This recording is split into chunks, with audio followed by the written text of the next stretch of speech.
4. Créer un sentiment d'urgence et de désespoir. La stratégie du dernier carré. Vous êtes votre pire ennemi. Vous perdez un temps précieux à rêver de l'avenir au lieu de vous impliquer dans le présent. Si rien ne vous paraît urgent, vous ne vous investissez pas à fond dans ce que vous faites. La seule façon de changer cela, c'est de passer à l'action et d'être soumis à une pression extérieure. Mettez-vous dans des situations où vous avez trop à perdre pour gaspiller du temps ou des ressources. Si vous ne pouvez vous permettre de perdre, vous ne perdrez pas. Coupez les liens qui vous attachent au passé. Jetez-vous dans l'inconnu, là où vous ne pourrez compter que sur vos propres talents et votre propre énergie. Former le dernier carré, c'est la dernière manœuvre de résistance d'une armée entièrement cernée. La tactique du non-retour. En 1504, un jeune Espagnol ambitieux du nom d'Hernando Cortés abandonna ses études de droit à l'âge de 19 ans pour voguer vers les colonies de son pays dans le Nouveau Monde. Il fit une première escale à Saint-Domingue, l'île qui comprend aujourd'hui Haïti et la République dominicaine, et une deuxième à Cuba. Il entendit parler d'une terre plus à l'ouest appelée le Mexique, un empire d'or dominé par les Aztèques depuis une magnifique capitale, Tenochtitlan. Cortés n'eut plus qu'une idée en tête, conquérir le Mexique et y faire fortune. Pendant 10 ans, il gravit progressivement les échelons jusqu'à devenir secrétaire du gouverneur espagnol à Cuba, puis trésorier du roi sur l'île. Mais il ne faisait qu'attendre son heure. Il rongea son frein quand l'Espagne envoya d'autres hommes au Mexique. Beaucoup n'en revinrent jamais. Enfin, en 1518, le gouverneur de Cuba, Diego Velázquez, nomma Cortés à la tête d'une expédition dont la mission était de découvrir ce qui était arrivé aux explorateurs précédents, de trouver l'or et de jeter les bases d'une conquête du pays. Velázquez voulait mener cette conquête lui-même. Il cherchait pour cette expédition un homme sur lequel il aurait tout contrôle. Il eut très vite des doutes au sujet de Cortés. Cet homme était intelligent, peut-être un peu trop. Cortés entendit dire que le gouverneur n'était plus vraiment sûr de vouloir l'envoyer au Mexique. Il décida de ne pas laisser à Velázquez le temps de confirmer ses doutes. Il parvint à quitter furtivement Cuba en pleine nuit avec 11 navires. À Dieu va. Il s'en expliquerait au gouverneur plus tard. L'expédition atteignit la côte est du Mexique en mars 1519. Durant les quelques mois qui suivirent, Cortés mit en œuvre ses plans. Il trouva la ville de Veracruz, fit alliance avec des tribus locales qui détestaient les Aztèques et entra en contact avec l'empereur aztèque lui-même, dont la capitale se trouvait à 400 kilomètres à l'intérieur des terres. Mais un problème tourmentait le conquistador. Sur les 500 soldats qui avaient quitté Cuba avec lui, une poignée avait été placée là par Velázquez pour faire de l'espionnage et le dénoncer en cas d'abus. Ces fidèles de Velázquez accusèrent Cortés de mal gérer l'or qu'il avait collecté. Lorsqu'il parut évident qu'il comptait conquérir le Mexique lui-même, ils répandirent la rumeur qu'il était fou. Accusation plus que crédible pour quelqu'un qui ne disposait que de 500 hommes pour affronter un demi-million d'Aztèques, guerriers féroces, connus pour manger la chair de leurs prisonniers et porter leur scalp en trophée. Un homme doué d'un minimum de bon sens aurait pris l'or et serait retourné à Cuba pour revenir plus tard avec une véritable armée. Pourquoi s'obstiner sur cette terre inhospitalière, avec toutes ces maladies, sans aucun confort matériel, alors même qu'ils étaient en sous-nombre? Pourquoi ne pas retourner à Cuba, là où il y avait des fermes, des femmes, bref, les éléments indispensables à une vie paradisiaque? Cortés géra comme il put ses troubles faits, en acheta certains, surveilla les autres. Entre-temps, il travaillait à consolider un lien étroit avec le reste de ses hommes, afin que les rétifs restent inoffensifs. Tout allait bien jusqu'à cette nuit du 30 juillet, où Cortés fut réveillé en sursaut par un marin espagnol. Se jetant à ses pieds, L'homme avoua qu'il avait participé à un complot pour voler un navire et partir le soir même à Cuba. Les conspirateurs voulaient rapporter à Velázquez que Cortés comptait s'approprier la conquête du Mexique. Ce dernier comprit que c'était là le moment décisif de sa mission. Il lui aurait été facile d'écraser la conspiration, mais il y en aurait eu d'autres. Ces hommes étaient endurcis. Ils ne pensaient qu'à l'or, à Cuba, à leur famille, à tout sauf à risquer leur peau pour combattre les Aztèques. Ils ne pouvaient conquérir un empire avec des hommes divisés et indignes de confiance, mais comment les motiver et les concentrer autour de cette lourde tâche? Après réflexion, il prit une ferme décision. Il fit emprisonner les conspirateurs et pendre les deux meneurs. Puis il soudoya ses pilotes afin qu'ils percent les coques de tous les navires.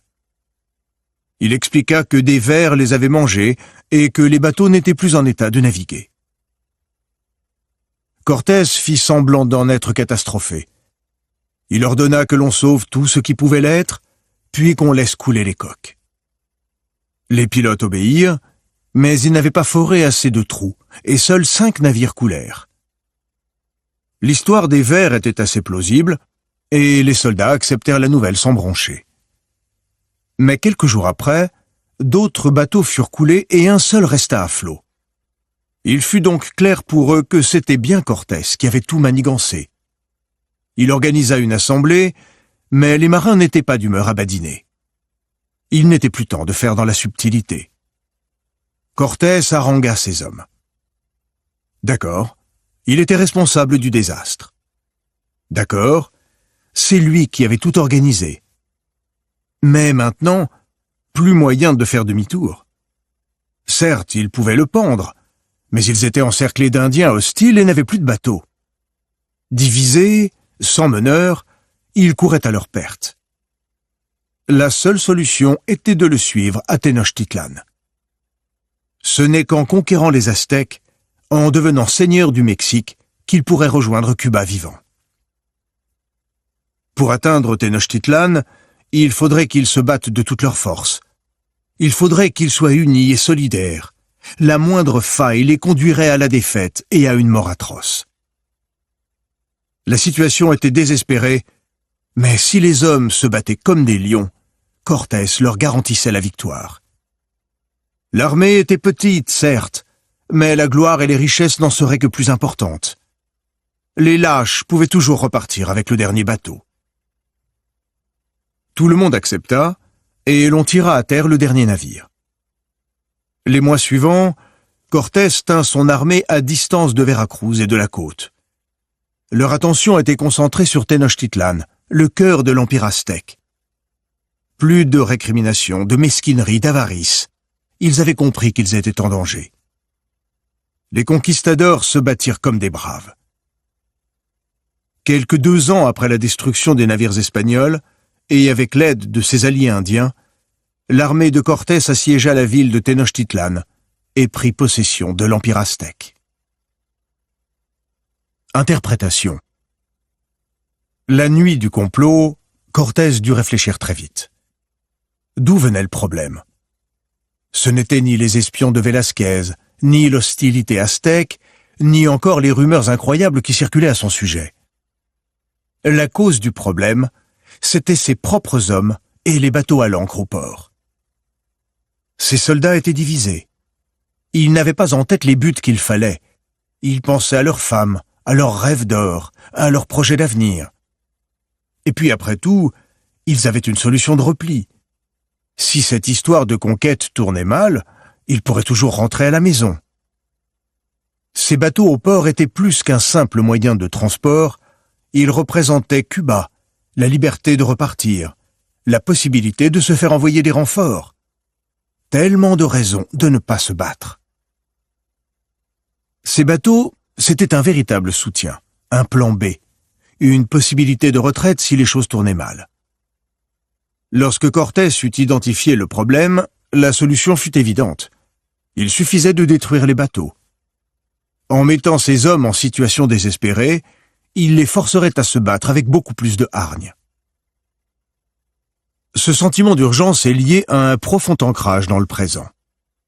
Au lieu de rêver de renfort ou d'espérer un avenir meilleur, vous devez faire face. Si vous perdez, c'est la mort. Les gens qui savent s'investir pleinement dans les problèmes présents sont très intimidants. Ils se concentrent avec une intensité telle qu'ils paraissent beaucoup plus forts qu'ils ne le sont en réalité. Ce sentiment d'urgence décuple leur puissance et leur énergie. Cortés réussit ce tour de force d'avoir une armée de 500 hommes qui semblait en compter le double. Comme Cortés, vous devez repérer la cause du problème. Ce ne sont pas les gens autour de vous, c'est vous et l'état d'esprit dans lequel vous vous battez.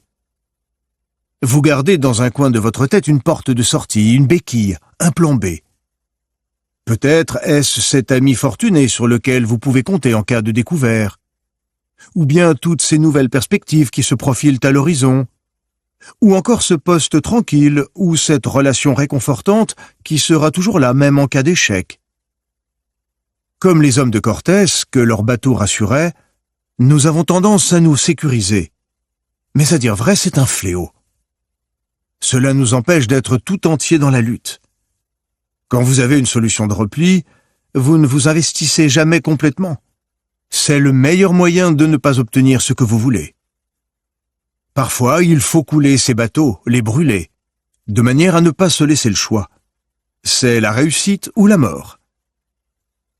Essayez vous aussi de brûler vos vaisseaux, de vous débarrasser de votre filet de sécurité. Parfois, il faut être désespéré pour bien se battre. Les chefs d'armée de l'Antiquité connaissaient bien la puissance de la nécessité qui inspire aux soldats le courage du désespoir. Ils ne négligeaient rien pour soumettre leurs hommes à ce genre de pression. Nicolas Machiavel, 1469-1527. La tactique de la mort aux trousses. En 1845, Fédor Dostoïevski n'avait que 24 ans lorsqu'il chamboula le monde littéraire russe en publiant son premier roman, Les pauvres gens. Très vite, il devint la coqueluche de Saint-Pétersbourg, mais au fond, tout cela lui semblait vide et un peu superficiel. Il dériva vers l'extrême gauche et participa à des réunions de groupes socialistes et radicaux. L'un d'eux était dirigé par le très charismatique Mikhaïl Petrachevski. 3 ans plus tard, en 1848, la Révolution embrasa l'Europe. Inspirés par ce qui se passait à l'Ouest, les radicaux russes, comme Petrachevski, parlèrent de faire de même. Mais ils avaient été infiltrés par des agents du tsar Nicolas Ier. Des rapports circulaient sur les propos tenus sous le toit de Petrachevski. On l'accusa entre autres d'encourager les paysans à la révolte. Dostoïevski ne cachait pas qu'il était favorable à la fin du servage. Et le 23 avril 1849, il fut arrêté avec 23 autres membres de la bande de Petrachevski. Au bout de 8 mois d'emprisonnement, ils furent réveillés un froid matin d'hiver et apprirent qu'ils allaient enfin connaître leur sentence. En général, pour ce type de crime, la peine se résumait à quelques mois d'exil. Enfin, se dirent-ils, leur supplice touchait à sa fin. Ils furent jetés sans ménagement dans des carrioles et conduits ainsi à travers les rues glaciales de Saint-Pétersbourg.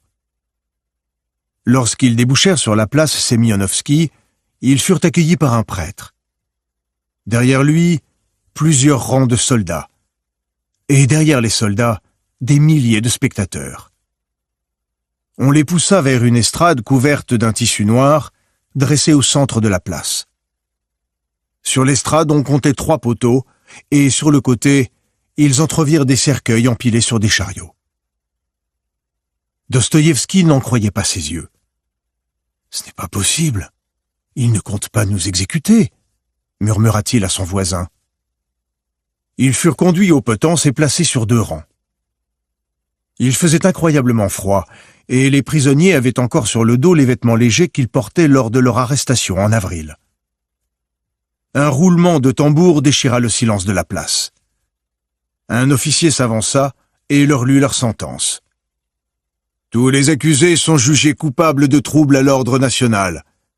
Ils sont en conséquence condamnés à la peine de mort par fusillade. » Ébahis, les prisonniers en restèrent quoi? Tandis que l'officier faisait la lecture des sentences individuelles, Dostoïevski fut ébloui par la flèche dorée d'une église que le soleil faisait scintiller. La lumière disparut lorsqu'un nuage passa, et la pensée lui vint que lui aussi allait passer à l'obscurité, et pour toujours.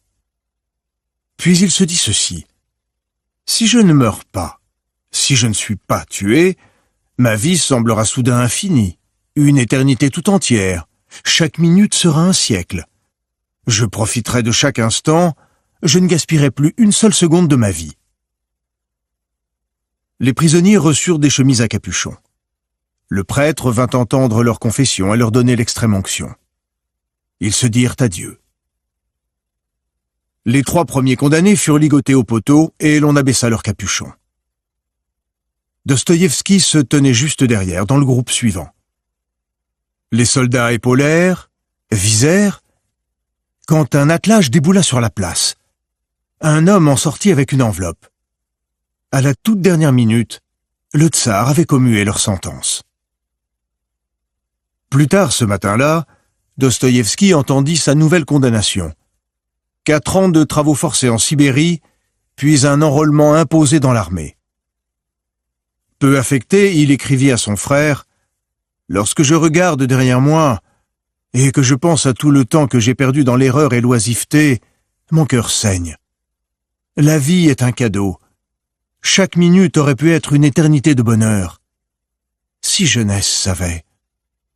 Maintenant, ma vie va changer. Maintenant, c'est une nouvelle naissance. » Quelques jours plus tard, il eut les bras et les jambes chargés de fer de 5 kilos, qu'il devait garder jusqu'à la fin de sa peine, et fut envoyé en Sibérie. Pendant ces 4 années, il endura les pires conditions d'emprisonnement. On lui interdit d'écrire. Il rédigeait ses romans dans sa tête et les apprenait par cœur. Enfin, en 1857, alors qu'il était encore au service de l'armée, on l'autorisa à publier son travail. Là où quelques années plus tôt il se torturait sur une page, passait la matinée à rêvasser, il écrivait maintenant sans relâche. On le croisait dans les rues de Saint-Pétersbourg, murmurant des fragments de dialogue, absorbé dans la construction de ses intrigues et de ses personnages. Sa nouvelle devise était « faire le plus possible dans le moins de temps possible ». Certains s'apitoyèrent sur son sort. Mais cela le mettait en colère. Il était content d'avoir vécu cette expérience et n'en tirait aucune amertume. Sans ce jour de décembre 1849, disait-il, il aurait gâché sa vie. Jusqu'à sa mort en 1881, il continua d'écrire frénétiquement, publiant roman sur roman, Crime et châtiment, Les Possédés, Les Frères Karamazov, comme si chacun devait être le dernier. Interprétation. Très vite après leur arrestation, le tsar Nicolas avait déjà décidé d'envoyer les radicaux de Petrachevski aux travaux forcés. Mais il voulait d'abord leur donner une bonne leçon et mit donc sur pied cette cruelle mise en scène de condamnation à mort jusque dans ses moindres détails. Le prêtre, les capuchons, les cercueils, le pardon de dernière minute. Il s'était dit que cela leur apprendrait l'humilité. D'ailleurs, les événements de ce jour rendirent fous certains des prisonniers. Mais pour Dostoïevski, ce fut différent. Jusque-là, il avait traversé sa vie comme un vagabond, avec le sentiment d'être perdu, de ne savoir quoi faire de son temps. C'était un homme extrêmement sensible. Ce jour-là, il vit la mort de très près, et la grâce fut une véritable renaissance. Dostoïevski fut marqué pour le restant de ses jours. Jusqu'à la fin de sa vie, il repensa à ce moment et au serment qu'il avait fait de ne plus jamais perdre de temps.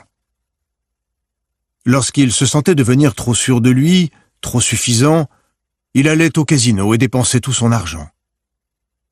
Les dettes et la pauvreté étaient pour lui une sorte de mort symbolique qui le renvoyait au gouffre, si proche de la mort. Il était donc obligé d'écrire, mais différemment des autres romanciers qui menaient des carrières tranquilles, se prélassaient dans les salons, goûtaient les délices des lectures et d'une vie de frivolité. Dostoïevski écrivait comme si sa vie était en jeu. dans l'urgence, et avec une grande gravité. La mort est un mystère insondable, trop grand, trop effrayant, et l'on fait tout pour ne pas y penser. La société refuse de considérer la mort comme faisant partie de la vie et jette dessus un voile pudique. Cette distance est d'un confort certain, mais elle a un coût terrible, entretenant l'illusion d'un temps sans limite. Alors inconscients, nous ne prenons pas la vie au sérieux. Tous, nous fuyons cette réalité. Pour être un guerrier, il vous faut renverser cette dynamique. Vous devez embrasser et non fuir l'idée de la mort. Vos jours sont comptés. Voulez-vous les vivre partiellement ou pleinement? De cruelles mises en scène élaborées par un tsar seront inutiles. La mort n'en aura pas besoin pour vous rattraper. Imaginez-la à vos trousses, ne vous laissant aucune issue. Il n'y a pas d'issue. Cette idée rendra tous vos actes plus sûrs et plus forts. Ce coup de dé est peut-être le dernier. Faites en sorte qu'il compte. Faire un choix judicieux dans une situation où les chances de vivre ou de mourir s'équilibrent est quasiment impossible. Nous préférons tous vivre, et il est tout à fait naturel que l'être humain se trouve toujours de bonnes raisons pour continuer à vivre. Quand un samouraï est constamment prêt à mourir, il a acquis la maîtrise de la voix, et il peut sans relâche consacrer sa vie entière à son seigneur. Jocho Yamamoto, 1659-1719, Hagakure, le livre secret des samouraïs. Les clés de la guerre. Quand on a un choix à faire, on est souvent un peu perdu. Face à plusieurs possibilités, on ne sait laquelle choisir, car aucune en elle-même n'est nécessaire. Cette liberté est un fardeau. Que faire aujourd'hui? Où aller? Les schémas quotidiens et la routine nous préservent de cette désorientation, mais il y a toujours l'idée obsédante que l'on pourrait faire beaucoup plus. On perd trop de temps. Un jour ou l'autre, on ressent tous un sentiment d'urgence, souvent venu de l'extérieur. Retard dans le travail, trop de responsabilités, etc. Là, tout change. Plus de liberté. Il faut impérativement faire ceci, régler cela. Et alors, surprise. Enfin, on se sent vivre. Chaque geste trouve un sens, il devient nécessaire. Mais la routine reprend invariablement le dessus et ce sentiment d'urgence s'évanouit. On ne sait guère comment le retrouver. Depuis que les armées existent, les dirigeants se posent la question. Comment rendre des soldats plus motivés, plus agressifs, plus âpres au combat? Certains généraux s'en sont remis à leur talent d'orateur et les meilleurs remportèrent un certain succès. Mais il y a plus de 2000 ans, le stratège chinois Sun Tzu pensait déjà que le plus enthousiaste des discours reste une expérience trop passive pour avoir un effet durable. Sun Tzu préférait l'idée du lieu de mort. C'est lorsqu'une armée est dans une situation géographique telle que, face à une montagne, un fleuve ou une forêt, il n'y a pas d'issue. Sans sortie de secours, disait Sun Tzu, une armée se bat avec 3 fois plus de hargne, parce qu'elle voit la mort en face. Il incitait les soldats à se mettre dans de telles situations pour les obliger à se battre de toutes leurs forces. C'est ce que fit Cortés au Mexique, car c'était la seule façon de transmettre à ses hommes le feu sacré. L'être humain est poussé par la nécessité. Il ne change que s'il y est contraint. Et il ne se bat de toute son âme que si sa vie en dépend. Le lieu de mort est un phénomène psychologique valable bien au-delà du champ de bataille. Il s'agit de circonstances dans lesquelles vous êtes enfermé sans choix possible. Vous êtes soumis à une forte pression, sans aucun moyen de battre en retraite. Et le temps manque. L'échec, sorte de mort psychique, vous guette. Vous devez agir ou en subir les conséquences.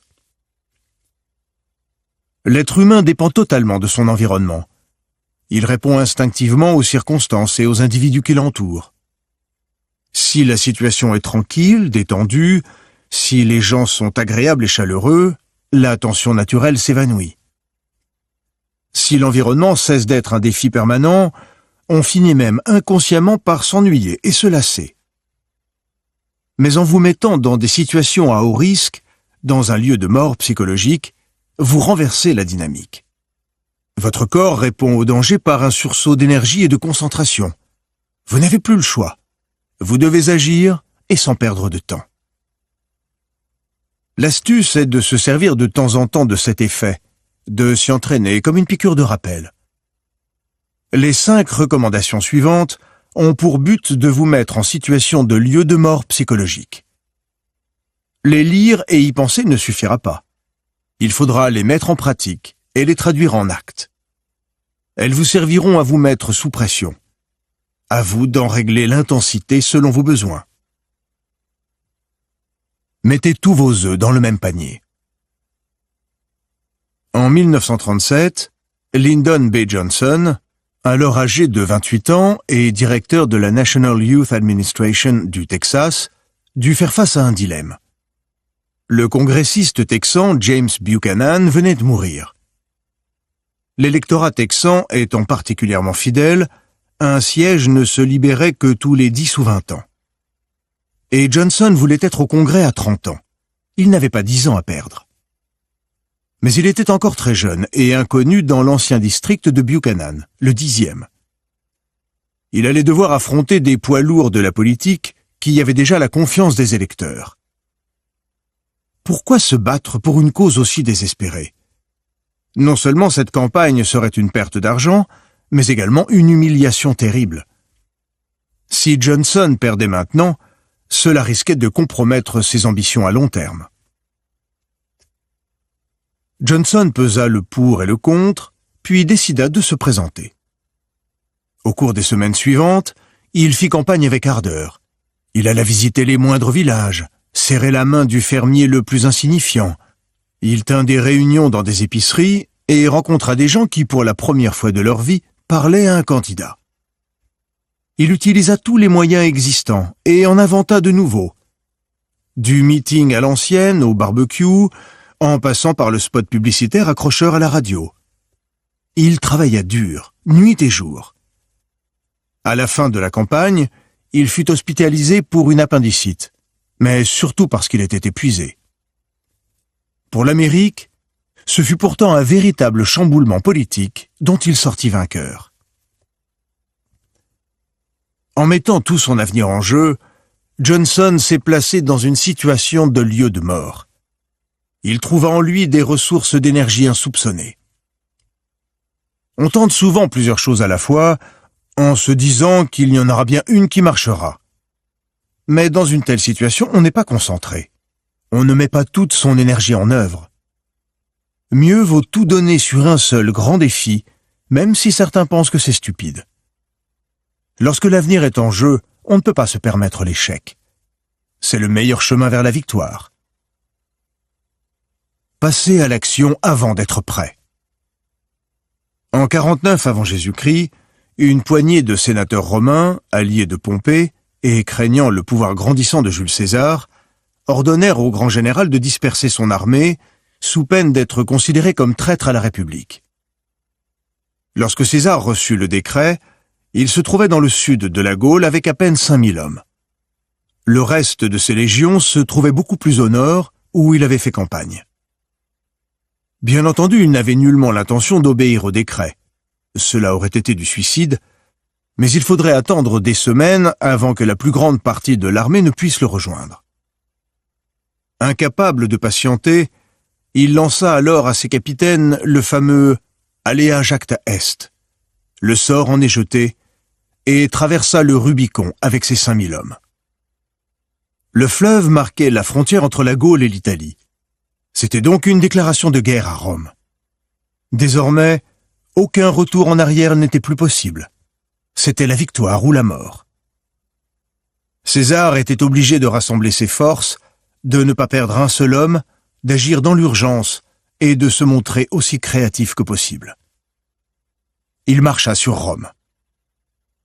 En prenant l'initiative, il parvint à effrayer les sénateurs et força Pompée à prendre la fuite. On attend toujours trop longtemps pour agir. surtout lorsqu'il n'y a pas vraiment de pression extérieure. Parfois, il vaut mieux prendre l'initiative avant que d'être prêt, forcer le passage et traverser le Rubicon. Non seulement vous prendrez votre adversaire par surprise, mais en outre, vous aurez à utiliser toutes vos ressources. Une fois que vous êtes pleinement engagé, il n'y a pas de demi-tour possible. Sous la pression, vous serez plus créatif. Exercez-vous ainsi et vous développerez votre capacité à penser et à réagir vite. Partez à l'aventure.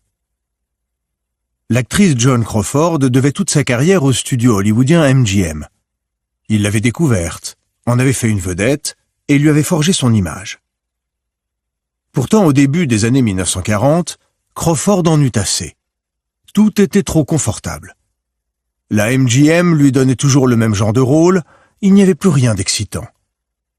En 1943, Crawford commit l'impensable et rompit son contrat avec le studio. Les conséquences auraient pu en être terribles. À l'époque, dans les milieux du cinéma, ça ne se faisait pas. Et en effet, lorsqu'elle signa avec la Warner Brothers, comme on pouvait s'y attendre, on lui offrit les mêmes rôles médiocres. Elle les refusa. Bien partie pour être remerciée, elle trouva de justesse ce qu'elle avait toujours cherché, le premier rôle dans le roman de Mildred Pierce. Mais ce n'était pas gagné. Il ne lui avait même pas été proposé. Elle parvint à voir le réalisateur, Michael Curtiz, réussit à le faire changer d'avis et obtint le rôle. Elle réalisa la performance de sa vie, gagna son seul Oscar de meilleure actrice et relança sa carrière du même coup. En quittant la MGM, Crawford avait pris un risque considérable. Si elle ne réussissait pas chez la Warner Brothers, sa carrière était ruinée. Mais elle aimait les défis. Menacée, sur la corde raide, elle débordait d'énergie et donnait le meilleur d'elle-même. Comme Crawford, vous devez parfois partir à l'aventure, laisser derrière vous les relations stables et confortables et vous détacher complètement du passé. En ne vous laissant aucune porte de sortie, vous serez bien plus motivé pour que vos tentatives aboutissent. Tout quitter pour l'inconnu, c'est à la fois une petite mort et la claque suffisante pour vous ramener à la vie. Jouer seul contre tous. Comparé à un sport comme le football, le baseball est assez lent et peu agressif. Pour le batteur Ted Williams, c'était un problème. Il ne jouait bien que lorsqu'il était en colère, lorsqu'il avait l'impression que le monde entier lui en voulait. Sur le terrain, il avait du mal à se mettre dans cet état d'esprit, mais très vite il découvrit une arme secrète, la presse. Il prit l'habitude d'insulter les journalistes sportifs en refusant de coopérer avec eux ou en les agressant verbalement. Évidemment, les journalistes lui retournèrent la faveur et écrivirent des articles incendiaires sur le joueur, mettant son talent en doute et pointant du doigt la moindre faille de son jeu.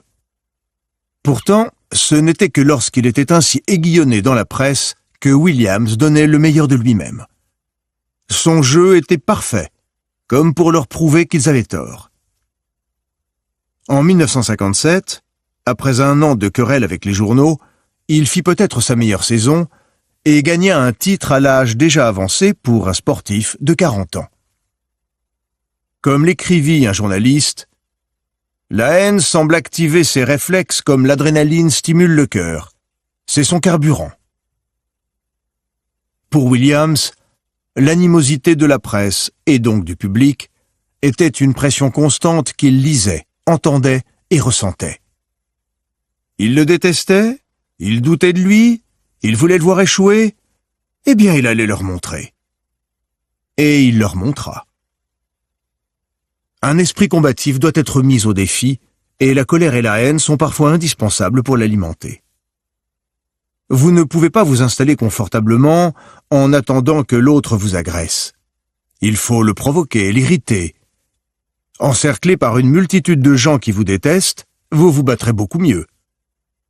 La haine est un sentiment très puissant. Chaque bataille met en jeu votre réputation et votre nom. Vos ennemis se repéteront de votre échec. Servez-vous de cette pression pour vous acculer à vous battre comme un lion. restez sur le qui-vive. Napoléon possédait beaucoup de qualités qui firent de lui l'un des plus grands généraux de l'histoire. Mais c'est son énergie qui lui fit gravir les échelons et le maintint au sommet. En temps de guerre, il travaillait de 18 à 20 heures par jour. Il se privait de sommeil des jours durant, cela ne diminuant en rien ses capacités. Il travaillait dans son bain, au théâtre, pendant un dîner. Il gardait un œil sur chaque détail, faisait des milliers de kilomètres à cheval sans se plaindre. Certes, Napoléon avait une endurance extraordinaire, mais ce n'était pas tout. Il ne s'autorisait jamais le moindre repos, la moindre satisfaction. En 1796, pour son premier poste à responsabilité, il mena les troupes françaises à une superbe victoire en Italie. Il enchaîna directement avec une autre campagne, en Égypte cette fois. Puis, insatisfait de la tournure que prenait la guerre et mécontent de son manque de pouvoir pour les affaires militaires, il retourna en France et manœuvra pour devenir premier consul. Ceci fait, il repartit immédiatement pour une deuxième campagne en Italie. Il continua ainsi, toujours vers de nouvelles guerres, vers de nouveaux défis qui exigeaient qu'il puise en permanence dans son énergie débordante. S'il n'allait pas au-devant de la crise, il dépérissait. La fatigue est souvent liée à l'ennui. Lorsqu'il n'y a aucun défi à relever, une léthargie mentale et physique s'installe. Parfois la mort n'est causée que par un manque d'énergie, dit une fois Napoléon. Et le manque d'énergie vient du manque de défis lorsqu'on a fait moins que ce dont on était capable. Osez prendre des risques. Votre esprit et votre corps répondront par un sursaut d'énergie. Faites-en une pratique permanente, ne vous laissez pas un instant de repos. Bientôt, ce lieu de mort sera indispensable, vous ne pourrez vivre sans. Échappant de justesse à la mort, les soldats ressentent une excitation qu'ils recherchent ensuite toute leur vie. Face à la mort, l'existence prend tout son sens. Les risques que vous affrontez, les défis que vous relevez, sont des morts symboliques qui aiguisent votre goût de la vie. Image, le feu. Seul, il n'a aucune puissance, il dépend de son environnement. Donnez-lui de l'air, du bois sec, un peu de vent pour attiser les flammes, et le voilà qui gagne une force terrifiante, devient brûlant, se nourrissant de lui-même et consumant tout sur son passage. On ne peut laisser se perdre une telle énergie. Autorité. Si vous êtes dans un lieu de mort, cherchez l'occasion de combattre. J'appelle lieu de mort ces sortes d'endroits où l'on n'a aucune ressource, où l'on dépérit insensiblement par l'intempérie de l'air, où les provisions se consument peu à peu, sans l'espoir d'en pouvoir faire de nouvelles, où les maladies, commençant à se propager dans l'armée, semblent devoir y faire bientôt de grands ravages. Si vous vous trouvez dans de telles circonstances, hâtez-vous de livrer quelques combats.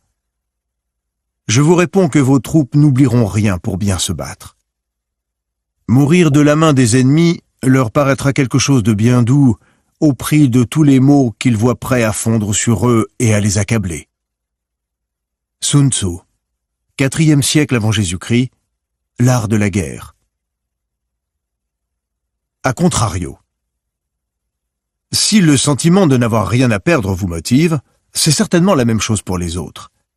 Il faut donc éviter tout conflit avec ceux qui sont précisément dans cet état d'esprit. Peut-être certaines personnes vivent-elles dans des conditions terribles ou ont, pour une raison quelconque, un comportement suicidaire. Dans tous les cas, elles sont désespérées. Et les gens désespérés donneront tout dans un combat. C'est un énorme avantage. Déjà abattus par la vie, ils n'ont plus rien à perdre. Pas vous.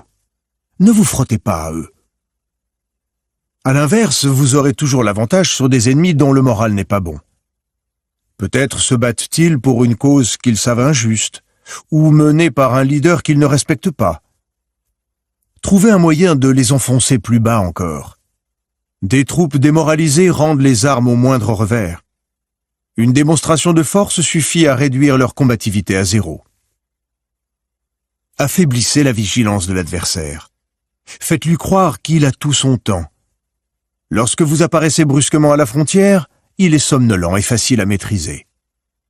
Tandis que vous affûtez votre esprit combatif, faites tout pour abattre celui de l'ennemi.